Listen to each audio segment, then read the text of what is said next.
Olá, meu nome é Felipe Moreira. Eu vou começar aqui a apresentação da NR20, Segurança, Saúde no Trabalho, Inflamáveis e Combustíveis. Aqui tem um sumário de todo o conteúdo que vai ser apresentado. Começando pela introdução, a NR20 estabelece requisitos mínimos para prevenir acidentes relacionados à extração, produção, armazenamento, transferência, manuseio e manipulação de inflamáveis, líquidos, combustíveis. Então, ela vai girar em torno da prevenção de acidentes leves, tanto leves quanto fatais, que envolvam inflamáveis. Prosseguindo, a abrangência. Ela vai se aplicar a vários tipos de atividades, citando aqui algumas: extração, produção, armazenamento, transferência, manuseio, e ela não vai se aplicar a outros tipos, como plataformas e instalações de apoio voltadas para a exploração de petróleo e de gás do subsolo marinho, como também edificações residenciais unifamiliares.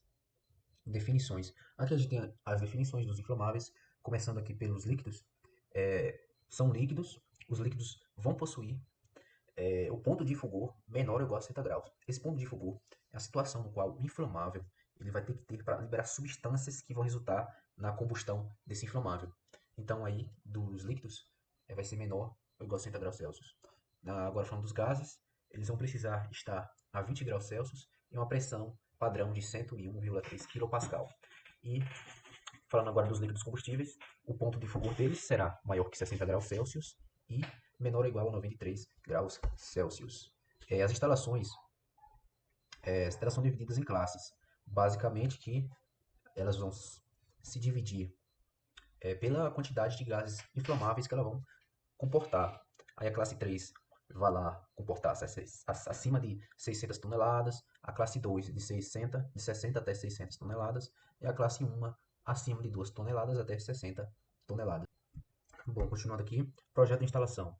Nos projetos de instalações classe 1, 2 e 3, devem constar no mínimo descrição das instalações e seus respectivos processos através do manual de operações, planta geral de locação das instalações, características e informações de segurança, saúde e meio ambiente relativas aos inflamáveis e líquidos combustíveis, especificação técnica dos equipamentos, máquinas e acessórios, planos, desenhos e especificações técnicas dos sistemas de segurança da instalação, identificação das áreas classificadas da instalação para especificação dos equipamentos e instalações elétricas. O que eu posso dizer além disso é que deve ter também incluído no projeto mecanismos que vão impedir eventos de cadeia, provenientes de vazamentos, explosões, entre outros. Continuando aqui, prontuário da instalação. O prontuário da instalação deve ser organizado, mantido e atualizado pelo empregador e é constituído pela seguinte documentação. Aí ele deve estar lá. Deve ter projeto de instalação, plano de inspeção e manutenção, análise de riscos, plano de prevenção e plano de respostas a emergências. Aqui tem um exemplo do prontuário, que tem todos os elementos que foram citados anteriormente. Outra coisa que eu posso dizer também é que a análise de riscos ela deve ser publicada, ela deve estar disponível para os trabalhadores e seus representantes. Indo aqui para a análise de risco, nas instalações de classe 1, 2 e 3, o empregador deve elaborar e documentar as análises de riscos das operações de atividades de extração, produção, armazenamento, transferência, manuseio e manipulação de inflamáveis e de líquidos combustíveis. Aqui do lado tem um exemplo, né, de um documento que faz análise preliminar dos riscos. Essas análise de riscos deve também seguir um padrão de metodologia e posteriormente deve ser revisada pela pessoa responsável. Continuando aqui, segurança na construção e montagem. A construção e montagem das instalações para extração, produção, armazenamento, transferência, manuseio e manipulação de inflamáveis, líquidos combustíveis deve observar as especificações previstas no projeto. E complementando aqui, todos os testes com as máquinas devem ser documentados, e todas as máquinas devem ser sinalizadas e enumeradas para que esse item seja satisfeito. Olá, meu nome é David Vinícius, eu sou estudante de Engenharia da Computação. Eu vou continuar a apresentação da NR20. Eu vou falar um pouco sobre os requisitos e o desenvolvimento de procedimentos operacionais. A segurança operacional. Os procedimentos operacionais para instalações industriais de classe 2 e 3 devem ter instruções claras para cada fase das atividades, como a operação normal, operação em emergência, parada normal, parada de emergência, e além disso, a norma exige que esses procedimentos sejam revisados e atualizados periodicamente, geralmente a cada 3 ou 5 anos, dependendo da classe e da indústria. A inspeção em segurança e saúde no ambiente de trabalho. As instalações de processamento, manuseio e manipulação de inflamáveis e combustíveis líquidos devem ser submetidas a inspeções periódicas com foco na segurança e saúde no ambiente de trabalho. É necessário estabelecer um cronograma de inspeções, considerando os riscos das atividades e operações desenvolvidas. Essas inspeções devem ser documentadas e as recomendações resultantes devem ser implementadas com prazos responsáveis e definidos para a execução. Caso não seja possível implementar as recomendações no prazo determinado, é necessário justificar e documentar a razão. Além disso, os relatórios de inspeção devem ficar disponíveis às autoridades competentes e aos trabalhadores. Sobre a capacitação dos trabalhadores, a NR20 determina que a capacitação dos trabalhadores deve ser realizada pelo empregador durante o expediente normal da empresa e às suas custas, ou seja, durante o horário de trabalho e pago pela empresa. O tipo de capacitação exigida varia de acordo com a atividade desempenhada pelo trabalhador, a classe da instalação e se ele adentra ou não na área que mantém contato direto com o processamento dos materiais inflamáveis. Os cursos de capacitação previstos na NR20 são o curso de iniciação sobre inflamáveis e combustíveis, o curso básico, intermediário, avançado, avançado 2 e específico. Os cursos previstos possuem conteúdo programático prático, que deve contemplar conhecimentos e utilização dos sistemas de segurança contra incêndio com os inflamáveis existentes na instalação. A manutenção e inspeção das instalações. As instalações de classe 1, 2 e 3 devem possuir um plano de inspeção e manutenção devidamente documentado em formulário próprio ou sistema informatizado. O plano de inspeção deve conter pelo menos os tipos de intervenção, a identificação dos responsáveis para a manutenção, os procedimentos de inspeção de manutenção, a identificação dos equipamentos críticos para a segurança, que são aqueles que possuem o maior risco à segurança dos trabalhadores, um cronograma anual e um sistema de equipamentos de proteção coletiva e individual, o famoso EPI. As atividades de inspeção e manutenção devem ser realizadas por trabalhadores capacitados e com a supervisão apropriada, né? Obrigado, pessoal. Essa foi a minha parte da apresentação. Boa noite, meu nome é Felipe Daniel e o meu grupo ficou responsável pelo trabalho com inflamáveis e combustíveis. Eu fiquei responsável pelos 3 tópicos abaixo e vou explicá-los, falar mais um pouco deles posteriormente. Bom, o controle de fontes de ignição, para quem não sabe, fontes de ignição é tudo aquilo que inicia o incêndio, como nos exemplos aí, pode ser uma chama, pode ser um cigarro, enfim, é tudo aquilo que inicia um incêndio. Se você lembrar um pouco também do triângulo do fogo, você precisa de combustível, coagulante e um ativador. Esse ativador é uma fonte de ignição. Bom, todas as instalações elétricas ou eletrônicos, que no caso são os similares, tanto fixos quanto móveis, em áreas de risco, devem estar em conformidade com a norma regulamentadora número 10, para ter esse controle de ignição. Esses dispositivos, em geral, para os fixos, devem estar isolados e aterrados de forma adequada. Quando se fala dos móveis, deve se manter desligado. Como exemplo, o telefone, que tem um nível de radioatividade, hoje em dia mais baixo, antigamente era mais alto, e até hoje não é recomendado você ficar falando ao celular ou com o telefone ligado perto de bombas de combustível, pois essa radioatividade pode ser um ativador, uma chama de ignição para um possível incêndio ou explosão. As implementações de medidas específicas para controle e geração de acúmulo de descargas de eletricidade estática em áreas sujeitas à existência de atmosferas inflamáveis. Quando a gente fala sobre eletroestática, é tudo estática no geral. Porém, eu vou utilizar o exemplo do caminhão que carrega combustível. O que é feito no caminhão que carrega combustível? Ele tem 3 padrões de segurança de eletroestática diferentes. O primeiro, o componente interno, onde vai o combustível, é utilizado placas de cobre para ser retirado toda a eletricidade estática. Por fora também é utilizado 2 correntes que, conforme o caminhão roda, ele entra em contato com o chão e descarrega a eletricidade estática. E o motorista, que no caso o motorista ele tem diversos componentes de proteção à eletricidade estática individual que ele utiliza. Desses, ele utiliza roupas anti-estática, ele utiliza um material condutor nas botas e pulseiras de materiais condutores, já para que faça esse aterramento da eletricidade estática. Bom, o segundo tópico é a prevenção e o controle. O empregador ele deve elaborar um plano que contemple a prevenção e o controle nos locais onde contém os trabalhadores. Esse plano ele deve conter a identificação e o controle do possível caso de incêndio. Por exemplo, eu coloquei aqui a classe do fogo porque ela especifica bem, dá uma identificação de cada um dos tipos de incêndio possível, desde o elétrico ao por combustíveis, até mesmo por materiais radioativos. E especifica quais os extintores corretos a serem utilizados. Bom, nesse tipo de planejamento, você tem que ter tanto os identificadores quanto o que você vai utilizar para controlar em um possível caso. Esse plano deve ser revisado quando um desses 3 tópicos for atingido. Por exemplo, tem uma recomendação das inspeções de segurança e análise de risco feita pela CIPA, que é o Centro Internacional de Proteção a Acidentes, de Prevenção a Acidentes. Quando ocorrer modificações significativas na instalação, que são você modificar o ambiente de trabalho e ele não ficar de uma forma adequada. Quando aparecer um possível ambiente para acidente, depois que você fizer essa mudança significativa, esse plano deve ser revisado. E depois que você fizer essa mudança.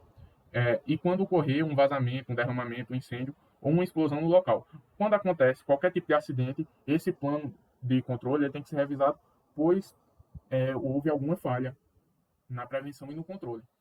Ou seja, se acontecer de algum incêndio, alguma coisa acontecer, esse plano deve ser revisado para evitar ao máximo que volte a acontecer. O sistema de prevenção e controle deve ser adequado aos perigos e riscos dos inflamáveis e líquidos combustíveis. Cada caso é um caso.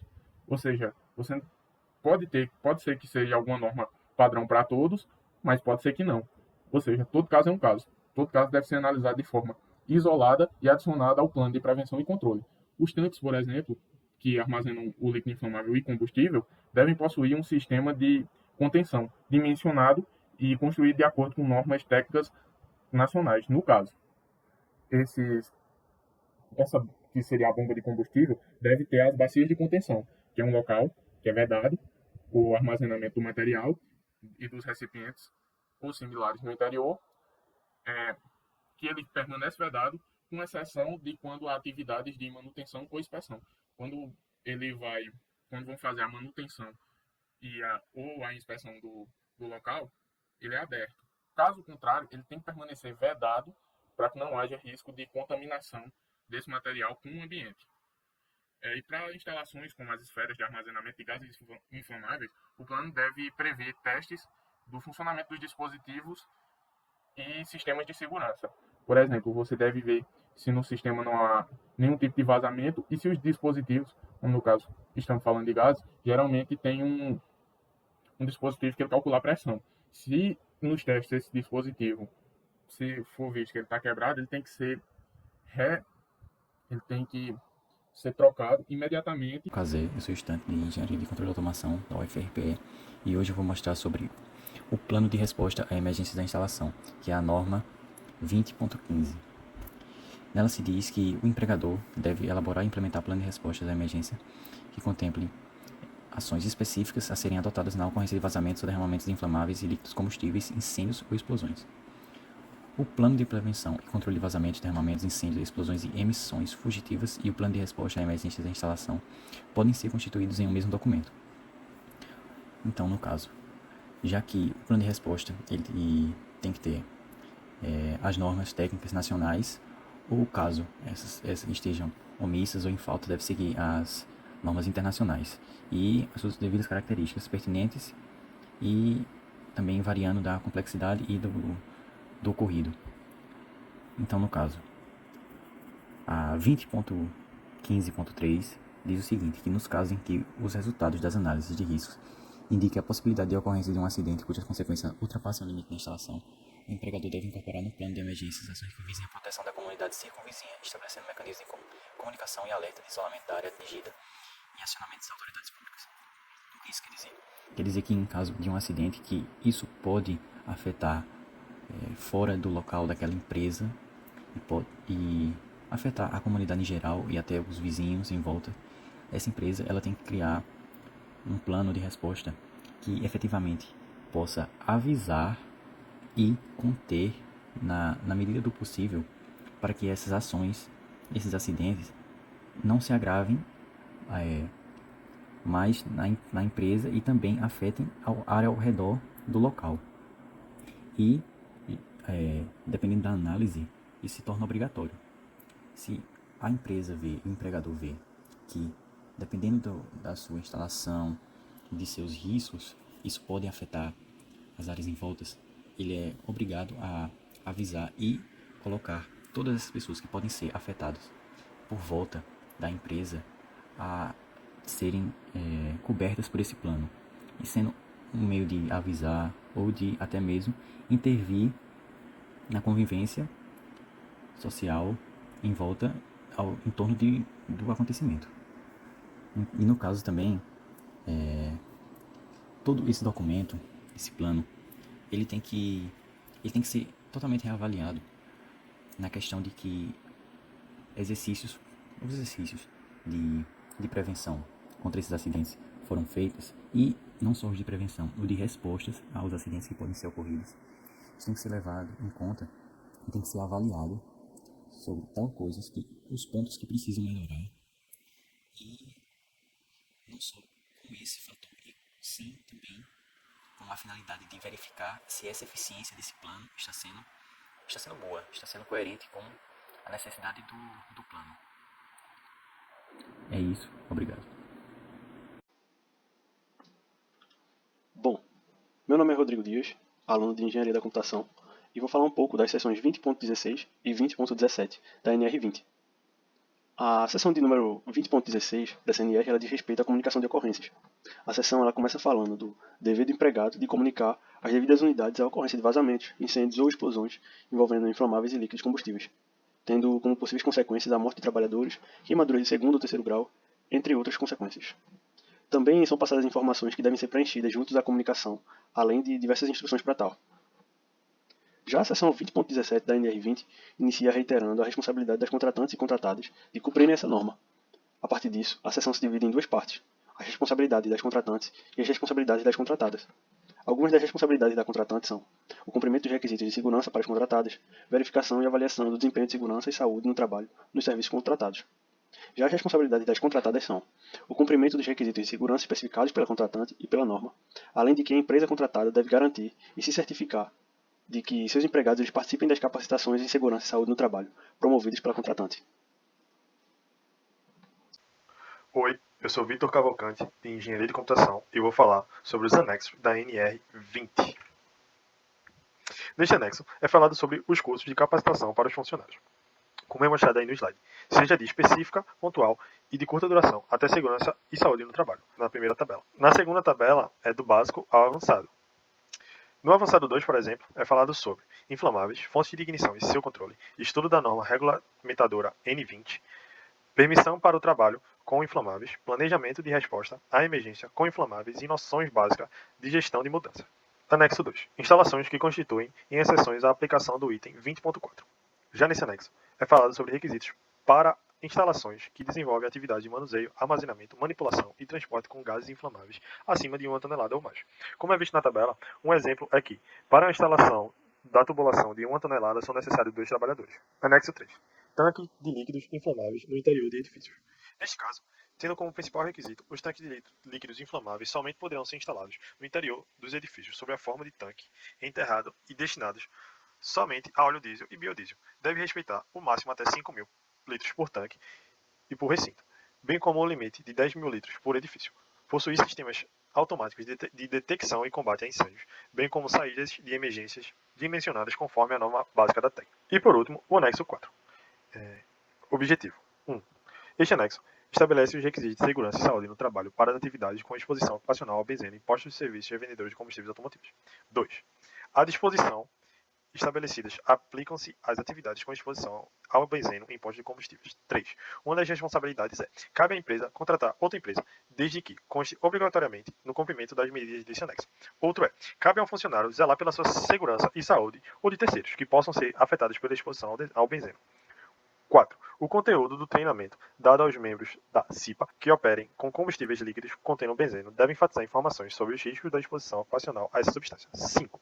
Os trabalhadores que irão exercer atividades com risco de exposição ocupacional ao benzeno devem receber treinamento inicial com carga horária mínima de 4 horas. 6. Os trabalhadores que exerçam suas atividades com risco de exposição ocupacional ao benzeno devem realizar com frequência minimal semestral hemograma completo com contagem de plaquetas. 7. Para os PRCs, o processo de identificação de perigos e avaliação de riscos ocupacionais no subitem 1.5.4 da NR1 deve considerar todas as atividades, setores, áreas, operações, procedimentos e equipamentos onde possa haver exposição dos trabalhadores aos combustíveis líquidos e químicos.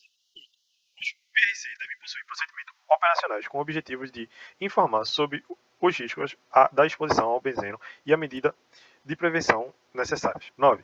Neste requisito, é falado sobre os tanques e o monitoramento de estoque, que é feito com sensores. 10. É falado sobre o ambiente de trabalho condições específicas para o trabalho. 11. Aos trabalhadores de PRC com atividades que impliquem exposição operacional ao benzeno serão fornecidos gratuitamente pelo empregador vestimentas e calçados de trabalho adequados aos riscos. A higienização das vestimentas de trabalho será feita pelo empregador com frequência mínima semanal. O empregador deverá manter à disposição nos PRC um conjunto extra de vestimenta de trabalho. 12. Alguns EPIs para frentistas, por exemplo, são calçados de segurança, luvas de proteção, protetores respiratórios e óculos de proteção. 13. Os PRCs devem manter sinalização em local visível na altura das bombas do estabelecimento de combustíveis líquidos contendo benzeno, indicando os riscos dessa substância. E por fim, 14. Para os fins do presente anexo, considera-se como sistema de recuperação de vapores um sistema de captação de vapores, instalado nos bicos de abastecimento das bombas de combustíveis líquidos, que direciona esses vapores para o tanque de combustível do próprio PRC, ou a um equipamento de tratamento de vapores.